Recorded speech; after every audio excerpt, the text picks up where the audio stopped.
और केवल रील के नेता मत बनिए, मीम्स आपकी खूब बनती है।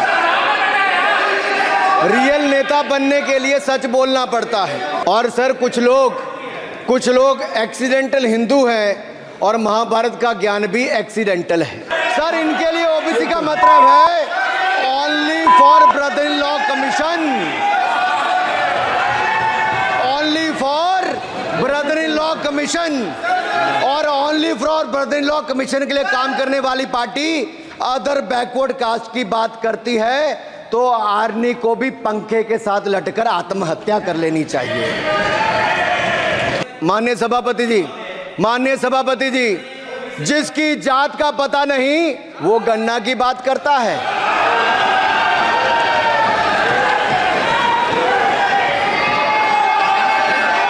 ये कमल, इससे जुड़ा हुआ नाम राजीव भी है और राजीव आप जानते हैं किसका नाम है, आप सब जानते ही हैं। तो क्या उनको भी बुरा समझते? क्योंकि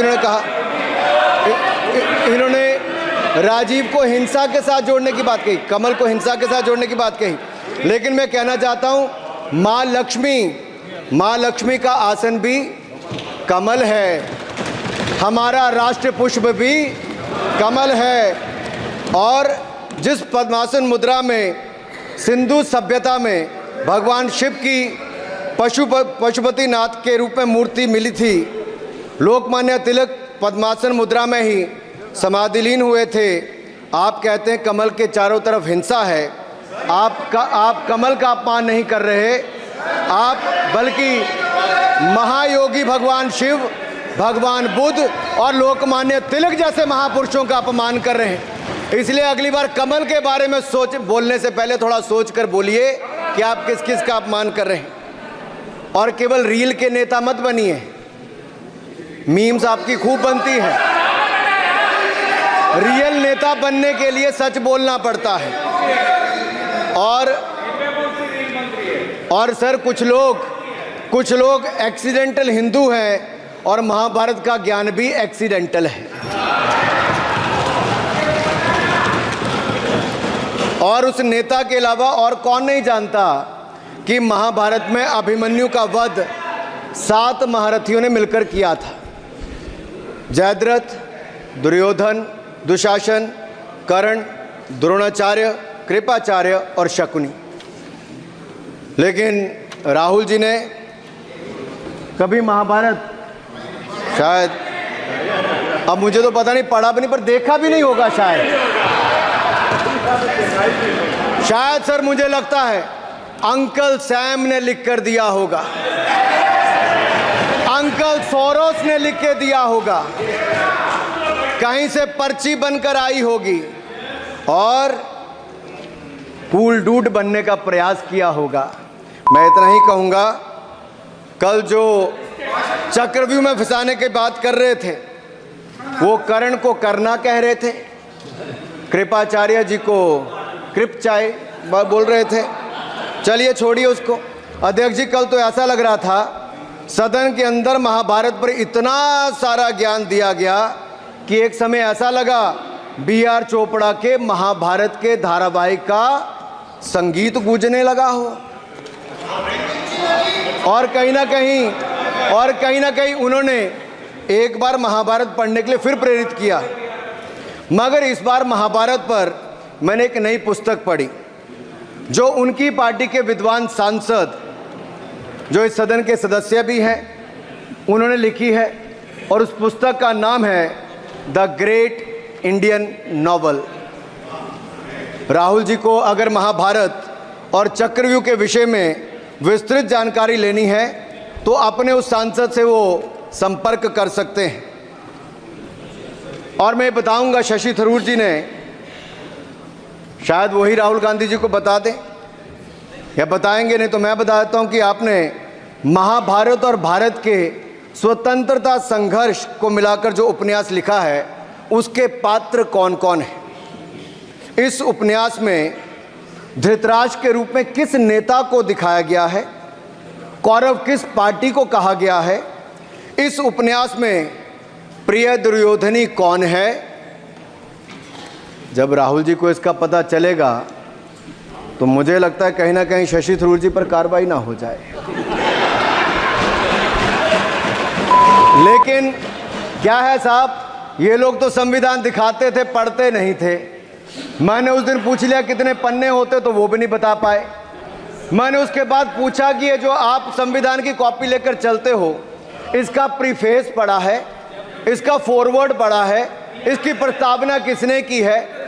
के वेणुगोपाल जो सॉलिसिटर जनरल इनकी सरकार के समय भी रहे होंगे, सीनियर एडवोकेट हैं, या गोपाल शंकर नारायण जो सीनियर एडवोकेट हैं, उन्होंने उसकी प्रस्तावना की थी और प्रस्तावना में लिखा था कि कैसा काला अध्याय वो इमरजेंसी का समय था। और ये संविधान जो डॉक्टर BR अम्बेडकर जी ने दिया, अगर ये नहीं दिया होता तो आम जनमानस को अपने अधिकारों का पता भी नहीं लगता। ये देश इनकी यातनाओं का सर भुगत भोगी रहा इमरजेंसी के समय, और वो काला खंड, वो काला अध्याय वो देश कभी भूल नहीं पाएगा, जिसने देश के लोगों को कठिन शब्द इमरजेंसी के बारे में भी बताया। सर राहुल जी सदन में हजारों साल पूर्व हुए महाभारत की कहानी सुना रहे थे, मगर उनकी अपनी पार्टी के पढ़े लिखे एक विद्वान पूर्व मंत्री और सांसद आज के महाभारत की कहानी लिखते हुए बताते हैं कि कौन कौरव था, कौन शकुनी था, कौन धृतराष्ट्र था, कौन दुशासन था, कौन दुर्योधन था, कौन कर्ण था। जरूर पढ़िएगा, सबके किरदार उसी में मिलने वाले हैं। और शायद जिस समय शशि थरूर जी लिख रहे थे उस समय आपका टैलेंट इनको पता नहीं था, नहीं तो 100 पन्ने तो आप पे ही लिख देते साहब। आप चाहते कार्रवाई हो जाए। माननीय सभापति जी,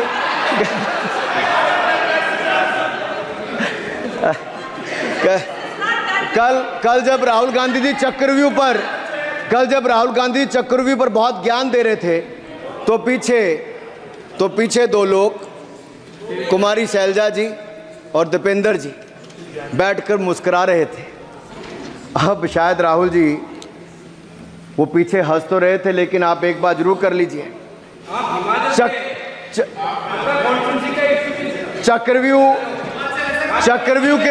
चक्रव्यूह के परिप्रेक्ष्य में इन दोनों से बेहतर कौन बता सकता है हरियाणा के चुनाव आने वाले हैं। जान लीजिए कि कौन शकुनी है और कौन अभिमन्यु है। मैं इतना ही कहूंगा, चक्रव्यूह का प्रसंग छेड़कर आपने अच्छा किया।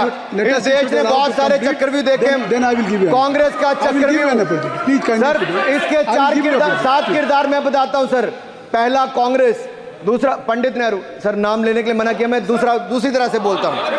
पहला कांग्रेस, दूसरे पहले प्रधानमंत्री NG, फिर तीसरा किरदार IG पूर्व प्रधानमंत्री, चौथा RG1 उस समय के प्रधानमंत्री, 5वां SG, 6वां RG2 और 7वां आप सब जानते ही हैं। आप समझदार हैं, समझ गए होंगे। सर पहले चक्रव्यूह ने देश को विभाजन कराया, और दूसरे जो NG उन्होंने देश को कश्मीर की समस्या दी और चीनियों को भारत की भूमि सौगात में दी,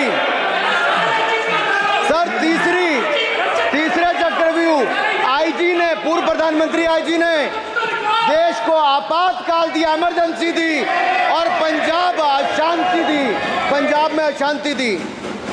चौथे जो RG1 ने बोफोर्स दिया और सिखों का निस्सहार किया।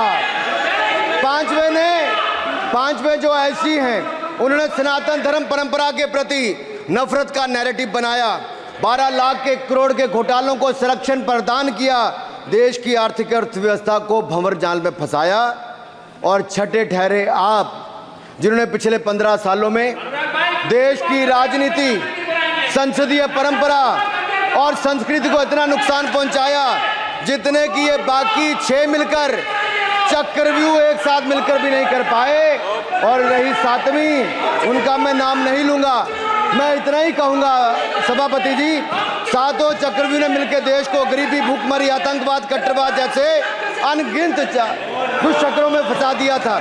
देश को हमने इन आपके दुष्चक्रों से बचाया है, आजाद कराया और माननीय प्रधानमंत्री मोदी जी के नेतृत्व में विकास रथ को आगे बढ़ाया। सत्य के पैर नहीं होते और ये असत्य अक्सर कांग्रेसियों के कंधे पर सवार होकर सैर करता है। जैसे मदारी के कंधे पर बंदर होता है, वैसे ही राहुल जी के कंधे पर झूठ का बंडल होता है। जैसे मदारी के कंधे पर बंदर होता है, वैसे ही राहुल जी के कंधे पर झूठ का बंडल होता है, जिसे वो रोज यहाँ परोसते हैं। ये बजट पर, सदन पर माननीय सभापति जी, जिस व्यक्ति को बजट निर्माण की प्रक्रिया का पता ना हो, संसदीय कार्य में रुचि ना हो, मात्र अध्यादेश को फाड़ने का काम किया हो, उससे क्या अपेक्षा की जा सकती है। मैं पूछना चाहता हूँ, हलवा किसको मिला? मैं पूछता हूँ, हलवा किसको मिला? राहुल जी बताइए, हलवे की बात की थी, जीभ घोटाले का हलवा किसने खाया? वो फोर्स घोटाले का हलवा किसने खाया? अंतरिक्ष देवास घोटाले का हलवा किसने खाया? नेशनल हेराल्ड के घोटाले का हलवा किसने खाया? सबमरीन घोटाले का हलवा किसने खाया? अगस्ता वेस्टलैंड घोटाले का हलवा किसने खाया? 2G स्कैम हलवा किसने खाया? कॉमनवेल्थ स्कीम का हलवा किसने खाया? कोयला घोटाले का हलवा किसने खाया? वाल्मीकि योजना घोटाले का हलवा किसने खाया? चारा घोटाले का हलवा किसने खाया? यूरिया स्कैम का हलवा किसने खाया? राहुल जी, हलवा मीठा था या फीका? सर, इनके लिए ओबीसी का मतलब है only for brother in law commission, only for brother in law commission. और only for brother in law commission के लिए काम करने वाली पार्टी अदर बैकवर्ड कास्ट की बात करती है तो आर्मी को भी पंखे के साथ लटकर आत्महत्या कर लेनी चाहिए। सुनिए माननीय गौरव जी, आप या माननीय सदस्य जो कह रहे हैं, मैं समझता हूं कि माननीय राहुल जी एलओपी, उन्होंने भी बात कही सरकार पे या सरकार के मंत्रियों के लिए नाम लिया, तो इसका जवाब अगर वो दे रहे हैं, अनपार्लियामेंट्री वर्ड जो होगा इसको मैं स्पंज करता हूँ। मैं अनपार्लियामेंट्री मैं उन्होंने झूठ कहा था, मैंने उसको स्पंज कर दिया। झूठ कहा था उन्होंने, मैंने स्पंज कर दिया। अनुराग ठाकुर जी। सर, माननीय अध्यक्ष जी, माननीय सभापति जी, जिसकी जात का पता नहीं वो गन्ना की बात करता है।